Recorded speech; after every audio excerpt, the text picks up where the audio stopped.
শিউলি, তুমি এই মুহূর্তে বাড়তে যাবা? কেন বাইতে যাবো না? কেন বাইতে কি হচ্ছে?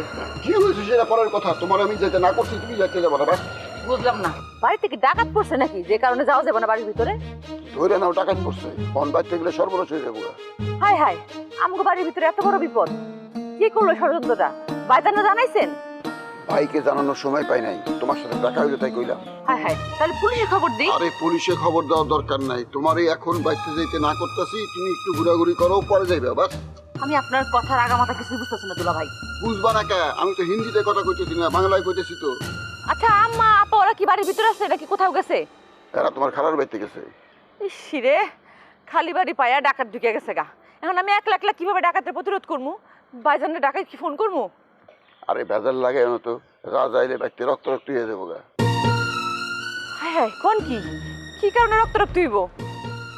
লতা বাইতে আইছে, আমি তারে ব্যাগ ঘুরে দিতে চাইছিলাম, সে চাইবো না। সে কয় আমি রাজার বউ, আমি বাইতে থাকুম। আপনার না আসলে মায়ের দণ্ডের দরকার। লতার সাথে ডাকাতের কি সম্পর্ক? হ্যাঁ, আপনি ডাকাতের ভয় দেখাইছেন আমার, পুরা পুরা চমকাই দিচ্ছেন। কি করুম? লতা আবার কোন ষড়যন্ত্র নিয়ে বাইতে ঢুকলো? লতারে তো বিশ্বাস করা যায় না। 1, 2, 3 ঢাকায় জমি জিতে নিন 100% ক্যাশব্যাক সহ 20 কোটি টাকার পুরস্কার। আপনি বিশ্বাস না করলেও কিছু যায় আসে না। আমি লতারে বিশ্বাস করি। লতা আমার ছোটবেলার বান্ধবী। তোমার পুরনো বান্ধবীর পাপ তোমাকে জেলে দিতে চাইছিল, সেটা ভুলে গেছো? তুমি তারা মাফ করবা? কিছুই বলি নাই, কিন্তু একটা মানুষ আমাকে বাড়িতে আসছে, তার সঙ্গে আমরা খারাপ ব্যবহার করুন, এটা তো করতে পারি না দুলা ভাই। আমি তোমার মতো অত সহজ সরল না। আমার কথা হইতেছে, শত্রু সবসময় শত্রু থাকবোই। শত্রুদের সুযোগ দিলে সে আবার সর্বনাশ করবো। দুলা ভাই, লতার বাপে আমাকে শত্রু, লতা তো আমাকে শত্রু না। তার পাপ শত্রু, তার মায়া ভালো হয় কি করে? তার মায়ের শত্রু। হয়েছে, আপনি একটু বেশি বুঝেন, চলেন আমার লগে। লতা তোমার বাল্য বান্ধবী, যাও তুমি আর গলায় ধরে কান্দাকাটি করো, যাও। আমি যাবো না। দুলা ভাই চলেন আমার সাথে। আমি যাবো না। ভালো হইব না কিন্তু, আপনি চলেন আমার সাথে ভিতরে। আচ্ছা তুমি যাও, আমি আইতেছি।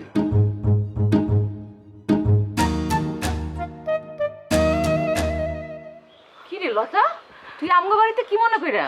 শিউলি, আমি পালে আইছি রে, তুই আমারে রক্ষা কর। পালাই আইছিস মানে? লেবু আঙ্কেল যে কোনো সময় আমগো বাড়ি আক্রমণ করব। লতা, আমরা আর কোনো ঝামেলা নিতে পারব না, তুই এখনই চলে যা। 1, 2, 3 ঢাকায় জমি জিতে নিন 100% ক্যাশব্যাক সহ 20 কোটি টাকার পুরস্কার। শিউলি, তুই আমার এই কথাটা কইতে পারলি? হ্যাঁ, কইতে পারলাম, কারণ তোরে তোর বাড়ি থেকে ছুটে আনার জন্য আমরা অনেক চেষ্টা করছি। শেষমেশ তোর বাবা আমার পুলিশে হতেছিল। সেই সব ঘটনা আমি জানি, তারপর আমি রিস্ক নিয়ে পালায় আসছি। এবার বল, রাজারে আমারে রক্ষা করতে। রাজা ভাই তোরে কেমনে বাঁচাইবো? তুই তো নিজেই রাজা ভাইয়ের তালাকনামা সাইন করে পাঠাইছিলি, আর রাজা ভাই সেটা সাইন করে উল্টা পাঠাই দিছে। আমি তো পাঠাই নাই, আমার আব্বাই পাঠাইছে। ওই একই কথা রে বোন, একবার তালাকনামায় সাইন হয়ে গেলে স্বামী স্ত্রী দুজনেরই কারো প্রতি কারো কোনো অধিকার থাকে না। ওটা তো ভুয়া তালাকনামা, রাজায় সাইন করলো, আমি তো সাইন করি নাই। এইসব কথা এখন আমার এত কিছু হইব না, যা হওয়ার তা তো হয়ে গেছে।